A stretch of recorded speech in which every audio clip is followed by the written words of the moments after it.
I'm Brandon Amoroso, and this is the D2Z podcast, building and growing your business from a Gen Z perspective.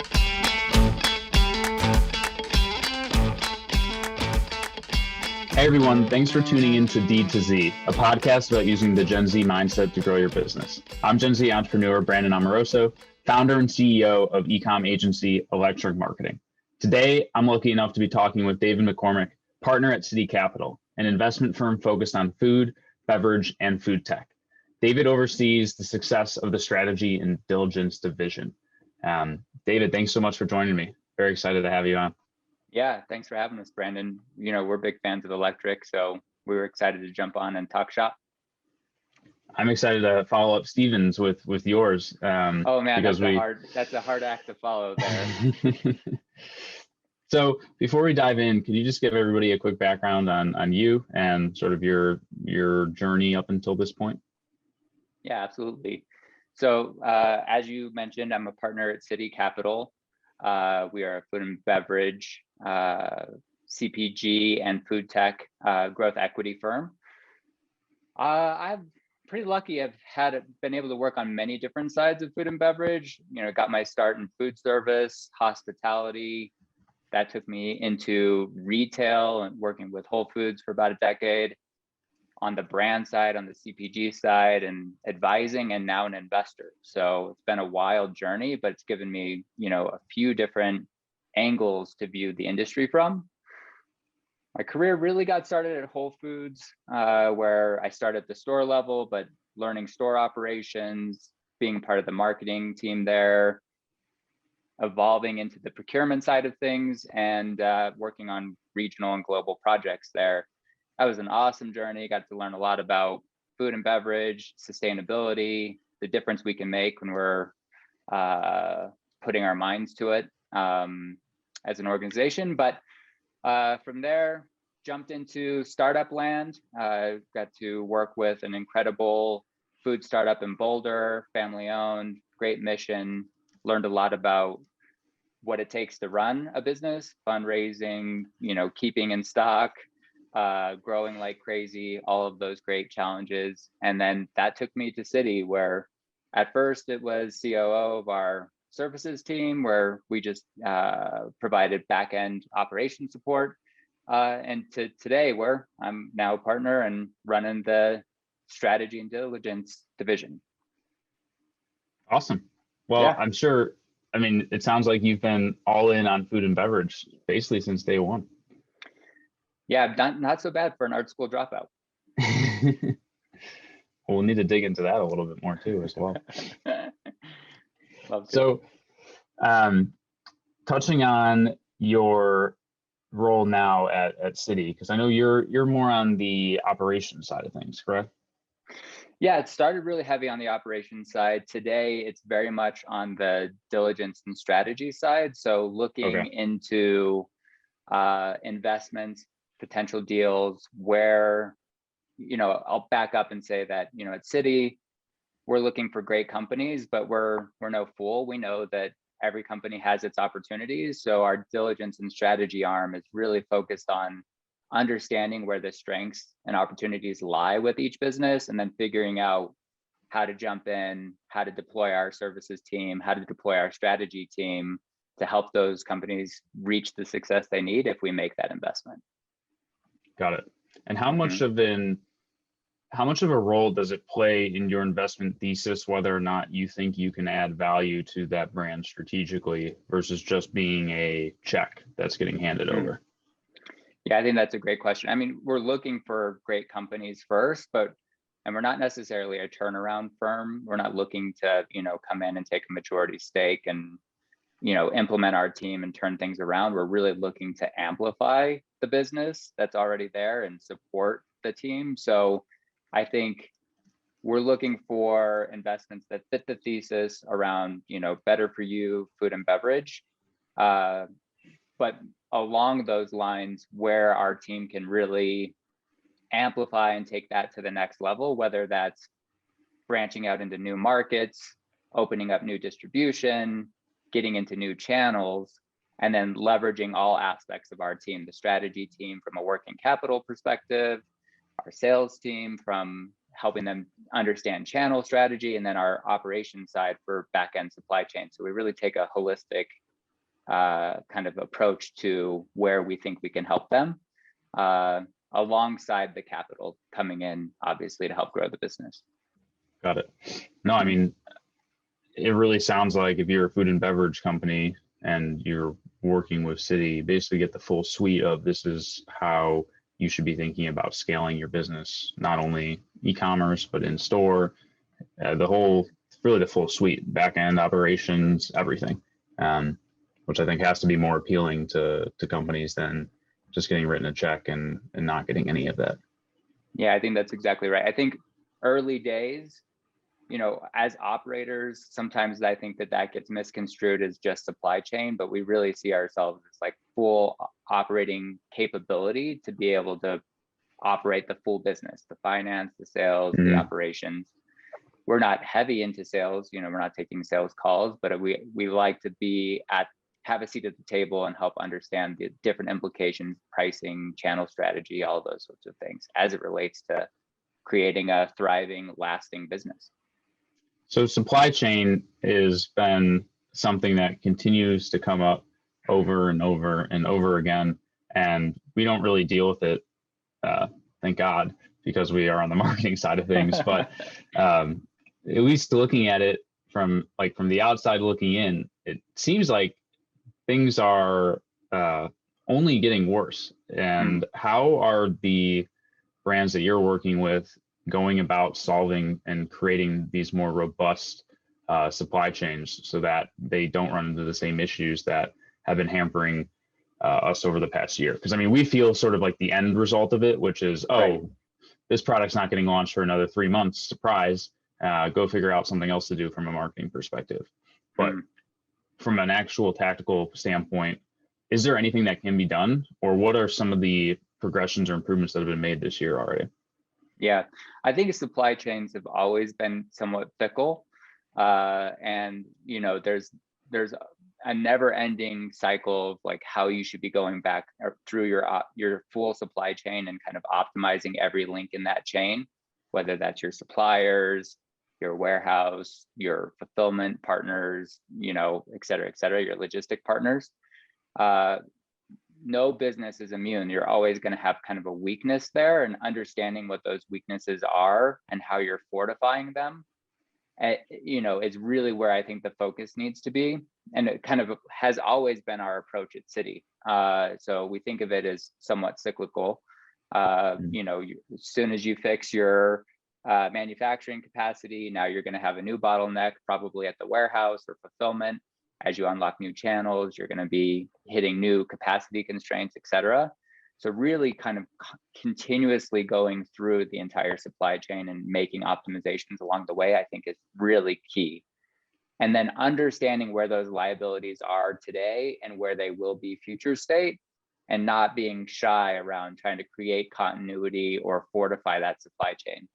So, I think that's difficult when you think about conditions today, where it's like aluminum and cans and logistics in terms of imports and exports and some of the backlogs there. And there's only so much you can do to kind of prepare for those things. But I think if you understand where your weak points are and you have plans of action in terms of fortifying that and thinking ahead, you should be able to put yourself in a good place to at least somewhat sustain what we're going through. I think what we're seeing today is kind of a little bit unprecedented, and is making everybody globally take a good look at how things are made and how we get them to consumers.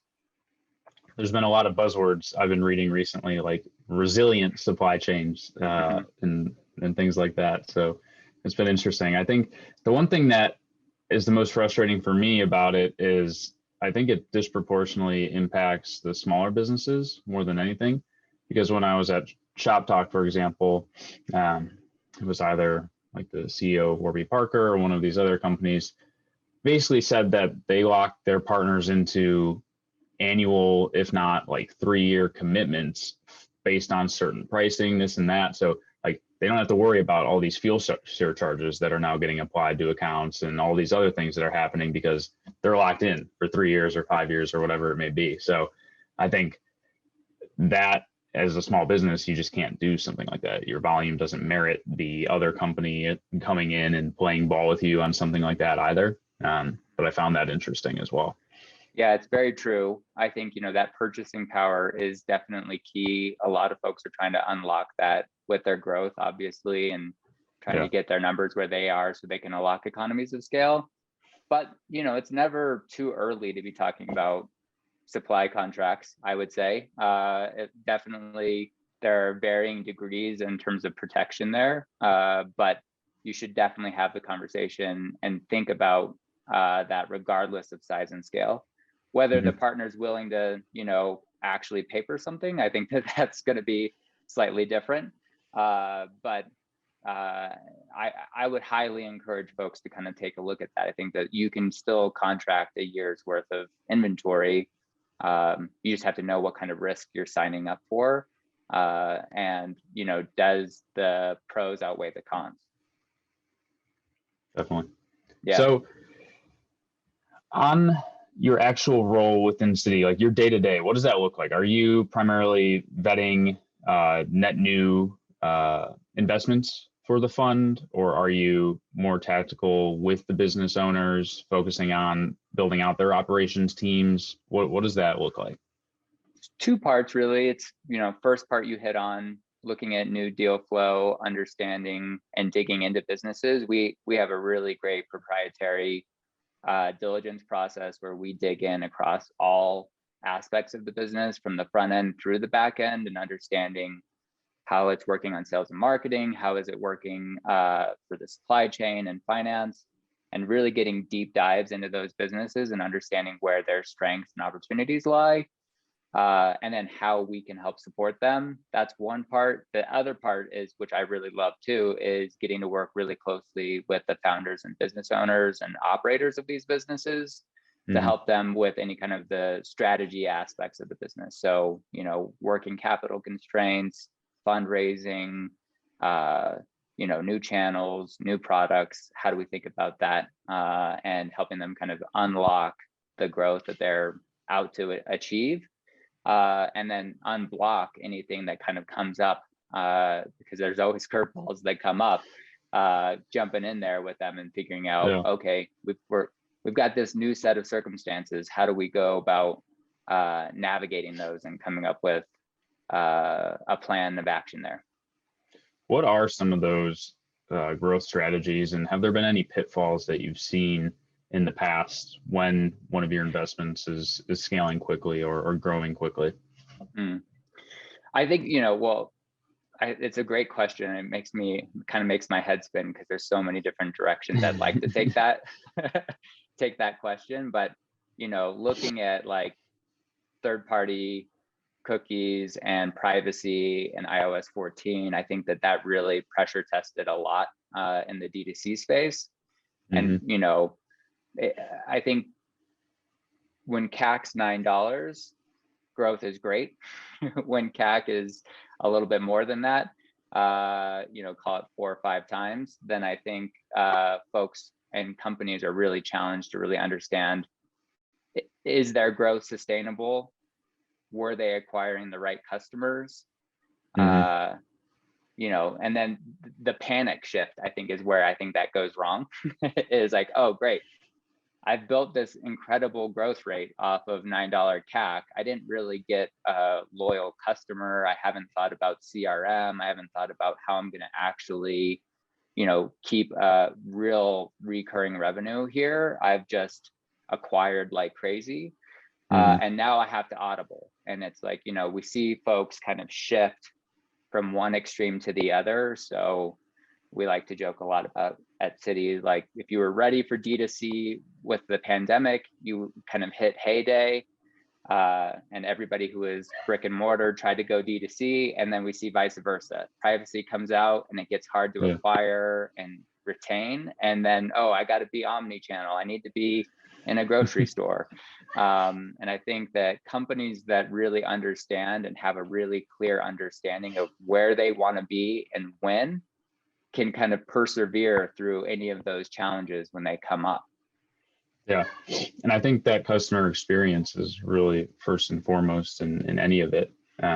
It's hard though, when you are acquiring customers at such a rapid rate and for such a cheap amount, to pay attention to anything else other than that, because that's also the shiny sort of acquisition metric you can take around to go get additional funding. And it's not necessarily as sexy as, oh, we increased our lifetime value by $10 last year.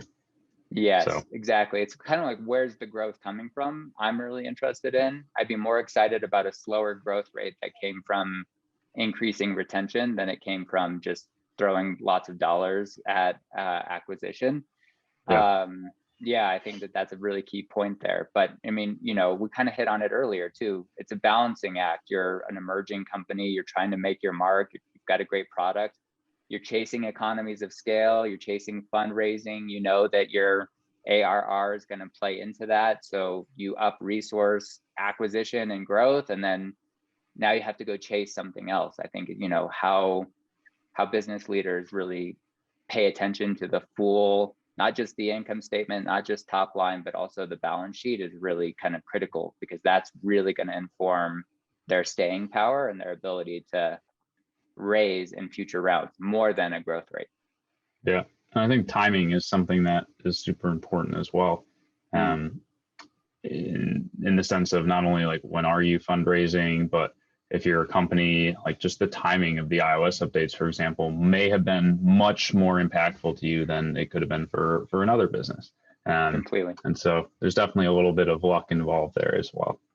Yeah, recently we were just going through and doing some analysis on kind of first year, second year, third year cost for emerging food and beverage companies. And doing that exercise and looking at some comps, we realized that like, oh, wow, yeah, I mean, if you got your start in 2018, you kind of hit payday during the pandemic, because you've built a great customer base and you've got enough of a flywheel there to support the business. If you started kicking things off in 2019, 2020, or 2021, it's a whole nother world. Yeah. It's a steeper hill to climb. Though on the flip side, I'd say it's so difficult to use 2020, 2021 as any sort of benchmark for how things are going. Even like there's no year over year comparison that you can look at anymore. Like seasonality is less of a thing, because every week there's just some wild fluctuation based off of some world event that has nothing to do with anything other than that particular moment in time. So even looking at like last year's Black Friday, Cyber Monday sales were, I mean, we had a couple of clients who were so hung up on the fact that their Black Friday in 2021, which was last year, compared to the Black Friday in 2020, that this year was down like 40%. And it was like, well, if you pull back and you take a look at Q4 though, versus the Q4 from before, you're basically flat or maybe a little bit lower. It's just the fact that people are now shopping for the holidays in June, except me, where I shop like the day before, even though I know it's not going to show up. I'm terrible with that. But regardless, it was just very interesting. Like you just have to look at things with a different lens, because you can't do that apples to apples comparison anymore. Yeah, I think, you know, there are certain points in the calendar year that can act as springboards for companies. You know, Black Friday, Q4, any of those specifically for consumables or durable goods, right, that you're selling. I think we just have to get off the fact that like focusing on those short-term, near-term blips and thinking about longer-term strategies. And so certainly those are going to help you acquire. And if there's, you know, an opportunity to acquire a new customer during kind of high traffic season, you should take full advantage of that. But you shouldn't just hope for these kind of like really punchy tactics to carry your business forward. It's going to require more than that. Does that make sense? Yeah, I agree. Okay. And I think like you'll see that there are some brands who get so hooked on that wow, look at the sales this day because we ran a huge promo or whatever it may be. But doing that cyclically actually will damage your brand in the long run and cause your customers to be less valuable to you over time. But it's very challenging sometimes when you see the results coming in just in terms of top line revenue for that day and not necessarily taking into account what are the effects of this 3 months from now, 6 months from now, and so on. Mm-hmm.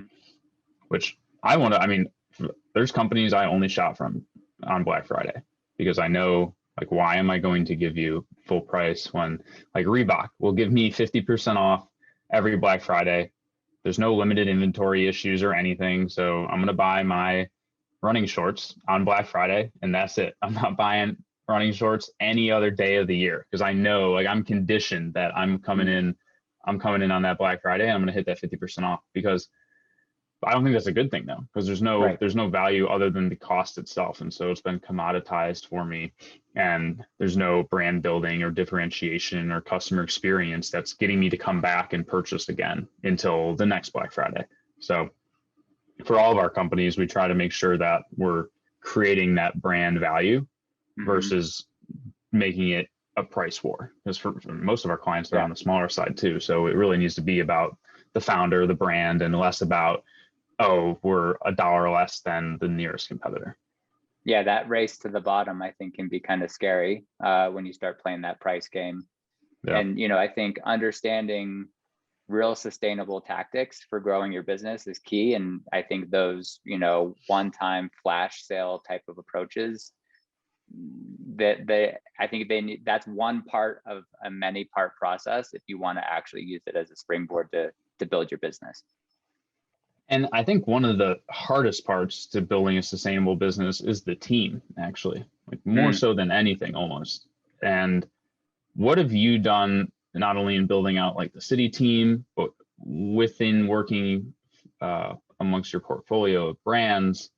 What are some of the things you've seen or found that high functioning teams do? And like, how do founders go from doing everything to delegating and elevating? What are some tidbits there that you've learned along the way? Yeah, I feel really lucky because I've been able to work for some pretty incredible companies that have really great culture, really great teams, both big and small. And I feel like there's an endless amount of information out there around building great teams. And I bet you've heard some great stuff on this podcast as well from guests that have been on. But I think I've kind of distilled it down to kind of like 4 key areas. Hiring for culture first. I think it's really easy to go after skills and abilities when you're looking to build your team, but you can't train culture, and having toxic culture in your organization will be more of a setback than having to take an extra week or 2 to explain or train somebody and find somebody capable. So know what your culture is and kind of hold that sacred when going through the hiring process, and don't just chase attributes for people and skills. I think that's a slippery slope. And I feel the same way around strengths in terms of people's abilities. I think we're all flawed. We're all human. None of us are perfect. But through the interview process or when you're building your team, you can get hyper focused thinking about what that candidate is doing wrong versus what they could offer in terms of the benefit to the organization. And so we tend to, I think, give too much clout to what traits are the least amount of undesirable traits versus, wow, this person really could move our organization forward. There's a few things we may need to work on, but let's just understand that we're all imperfect humans and move on and be good with that. I think cultivating passions is another big one. I don't think that's anything new, but I think it's a hard thing to try to continue to sustain and maintain, is just really understanding where your people are, what they want to grow in, what are some of their desires from being there, and how can you as a leader help facilitate that? So having good conversation around what people are doing, because if they're working towards stuff they love, then the work will be great. And then I think the last part is, diversity and inclusion is an important one. Not to check an HR box, because I don't think it's an HR box. I just think we need parity to our society, and we need diversity on our teams in terms of how we think and go about solving problems.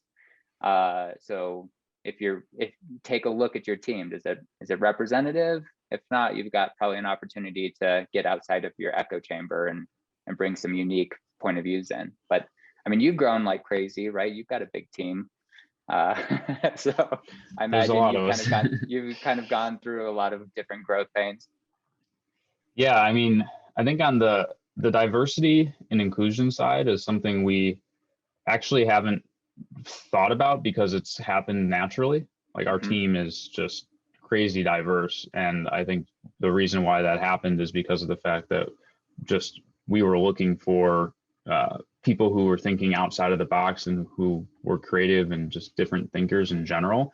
And so it's brought together a really sort of cool and unique group of people to work at Electric. And then as it relates to your point about passions, that's something that like we try to do as much as possible. We still probably could be doing it even more, but those consistent check-ins with the team to make sure that things are progressing towards like not only their professional goals, but what are their personal goals? Because there's people have different desires all over the place, and your personal goals more so than ever impact your professional goals now as well. And so we have team members who are thinking about like they just got married and they're trying to buy a house and they're planning kids, and then like you have me who is not thinking about buying a house or having kids anytime soon. So it's just where are people at in their stage of life. But we also like we had very, very low churn going into this year, which I know for agencies, there's historically a lot of churn going into the new year because new year looking for new opportunities or maybe. But the two people that we did have move on to new roles, it was entirely because their passions lay in other industries. And actually for both of them, if I'm recalling correctly, it was music. And so it's also being comfortable with the fact that not everybody who works at your company is going to be there forever, nor do they even want to. Like some people are using this as a jumping off point. They're going to learn for a year and a half, and then they're going to go into the music industry with like a really great opportunity in that side of things. And so being comfortable with that and not making it a negative, I think is also really important. Yeah, I think churn can't be absolute, right? You don't want to be at zero. You want to have churn for the right reason, whether people are developing their careers or pursuing new passions, and how you're staying in step with that, I think is really key. So one last question that I have for you. If there were any pieces of advice that you would give to other CPG founders that were listening to this, what would one or two be? Great question. I think number one, I would say get vigilant around understanding your cash runway and knowing what that means for your business. What's the cash available on the balance sheet? What are the inflows and outflows of cash necessary to unlock the milestones ahead in terms of, building to that next phase of growth, but really understanding cash, because I think we can obviously grow too fast and not be able to support that. We can have things change day by day that impact profitability and our runway. And, it's not an impossible environment to fundraise, especially if you got a great company that's growing and doing great things. But I think that it's, going to be becoming increasingly more competitive. And so knowing where you are from cash and not just assuming that another check's coming in is kind of number one. And how you're thinking about, first purchase profitability, customer payback. I think those are really smart things to put a lot of emphasis on from an operation standpoint, to just really be somewhat self-sustaining and self-financeable. I think that that's really key. And then the second thing I will say is knowing what to say yes to and what to say no to. There are going to be I'm so bad with that. Yeah, there's going to be plenty of opportunities, but what's going to take you off your track? You got to know where you're supposed to be. And I think that that's where we see really great companies thrive, is they know when it's time for retail. They know when it's brick and mortar retail. They know when they should be D2C. They know when it's right for Amazon. And they entertain the conversations. They keep the relationships going, but they know when the timing's right. And they don't, change course just by external influence. And yeah, that's a big one. It's easier said than done. There's been a lot of that, especially after the iOS updates, that's chasing the next shiny thing or object, when really I think the best thing to do would be to just take a deep breath and chill for a day and think about the long-term strategy and where do you actually want to be this year, as opposed to just chasing different distribution or sales channels all around. And so being more methodical in your approach to growth, I think could pay out dividends in the long run, especially because from a team perspective, nothing's more annoying than having it be a shifting objective every week or every 2 weeks. So we're going to go track down this tactic. And I feel like a lot of companies can get trapped in the tactics side of things, and they're not thinking about the vision and the strategy. And it's just, here's a bunch of different levers. Let's run around trying to pull all of them to drive incremental sales within that day, but not long-term. Yeah, I think really understanding what your business truly offers and who you are can help inform that. I think it's I got to get my LTV up, and so we're going to do subscription. So we need a big subscription flows, and we got to push subscription really hard. It's nobody wants to subscribe to this. What are you talking about? So why are you pushing subscription? It's well, I'm trying to grow LTV because CAC is really expensive. It's okay, slow down. Yeah. Let's really understand where you are and figure out a better strategy, and then the supporting tactics to actually get you there. I think you're 100% right. We just get really hung up on the one metric that we're trying to fix today, and what can we do to implore to fix that one? And I think you need a more holistic look on things. I think people overcomplicate it. I just like to think about it as, if I was a customer with this brand, how would I like to be communicated with? How would I like the experience to feel like? And just go and create off of that. That's what I love about Electric, though. I think you all are really pragmatic, and it's really actionable in terms of the guidance and direction you give companies. And I think that that's incredibly valuable. It's not just knowing what to do, but being really pragmatic around how to do it and when. So that I think you guys unlock in a really cool way. I appreciate that. We try to give the right advice for that particular brand in that moment, because there's a lot that can be done, but it's about prioritizing it based off of ROI, where the company is at in terms of financing, how many customers they have. There's a whole other thing, a whole lot of other stuff that goes into the equation. So it can't just be, here's this template, go run with it. It's a little bit more nuanced than that. Which I think is an approach that just has to be taken. Yeah, it's hard to do as a services business too. That's the high road. Y'all are taking the high road. Well, hopefully we can keep doing that. Well, thank you so much for coming on. I really enjoyed having you. We'll have to do I don't think we've ever done it before, but we'll have you, me, and Steven on all at once, and we can just banter back and forth. But I love that. That'd be great. We'll save that for a special Black Friday edition. That's awesome. I'd love that. But before we hop off, where can folks find you online?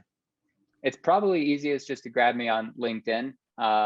So just search for David McCormick on LinkedIn at Siddhi Capital. If you want to learn more about Siddhi Capital and what we're doing, siddhicapital.co. Find out a little bit more about our portfolio and our team and services there, if that's the thing you're interested in. But it's been great to be on. Like I said, huge fan of what you guys do at Electric, and love talking shop. So thanks for having us on, Brandon. Of course, appreciate you coming on. So for everybody listening, you can find David at his LinkedIn, or go to siddhicapital.co. That's SIDDHI capital.co. As always, I'm Brandon Amoroso. You can find me at brandonamoroso.com or at the Electric website, and we'll see you next time.